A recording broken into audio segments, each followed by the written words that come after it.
Know who they are, know their interests, where they went to school, the committees that they're on, some of the bills that they've introduced.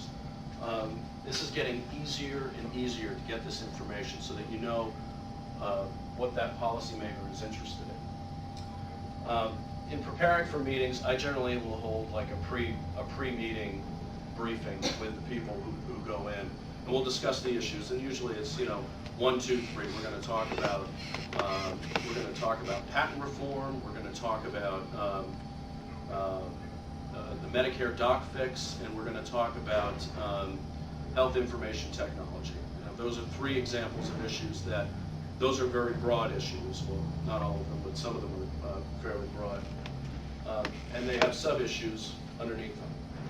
You'll have a brief discussion with the individuals that you have either going into that meeting or going on radio or television or writing a letter. Here are the 3 main points for each of these issues that we want to convey in the meeting or in this forum.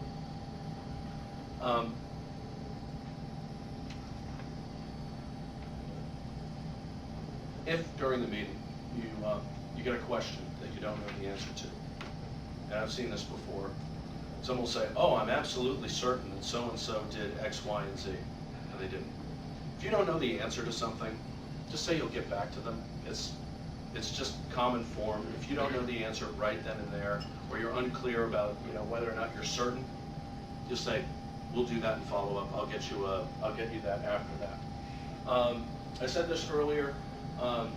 If you're having a meeting, it can't just be to speak generally about something. There has to be an ask, an end result. You're asking that person to do what? You're asking a legislator to sponsor a bill or sign on to a bill or join a particular group in Congress that's, say, the stem cell caucus or something like that. You have a very specific ask. And then afterwards, you want to make sure that you know who the relevant staff are, follow up with them, send them a letter, give them an email. This is all, very basic stuff, very common sense stuff, but some people will just do one side of it and not the other. The good thing about follow-up, or the very important thing about follow-up, is that it creates a relationship with that office. Because now they have your information, you have their information, and then let's say in 6 to 10 weeks, you have something else that comes up. You have a point of reference. You can say, "Oh, by the way, this came across my desk. This may be of interest to you." That way, you don't want to bombard an office over and over and over again, unless of course there's a vote, a very important vote coming up, and then they expect it. But if you're working towards a long-term goal, if you're working towards moving something that's not immediately going to happen in the next 6 to 8 weeks, it's going to happen in the next 6 to 18 months. You want to build that relationship. You want to build a relationship with more than just one person in the office. A lot of offices have district offices in their home district, other than the ones they have in Washington or in the State House.